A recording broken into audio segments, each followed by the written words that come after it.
নীরবতা। নীরবতা মানে কি? হ্যাঁ, নীরবতা মানেই একাকিত্বতা।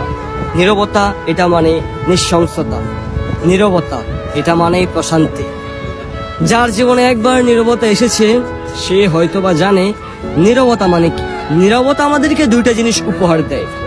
একটা শান্তি প্রশান্তি এবং কি হারাম কাজ থেকে বিরত থাকা, আর একটা আমাদেরকে শুধু দুঃখই দিয়ে যায়। তবে আমি মনে করি নীরবতা এবং কি একাকিত্বতা থাকাটাই অতি উত্তম।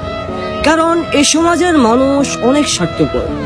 মানুষ স্বার্থপরতা করতে ভালোবাসে, স্বার্থ ছাড়া কেউ কাউকে ভালোবাসে না।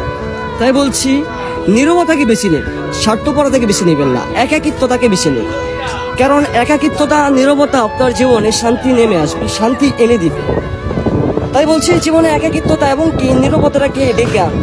আর আরেকটা কথা বলে রাখি, নীরবতা আপনার জীবনকে আবার শান্ত করে দেবে। তবে আমি মনে করি 10 জনের সাথে মিশে চলার চাইতে একাকিত্ব এবং কি নীরবতা ভাবে চলা অতি উত্তম।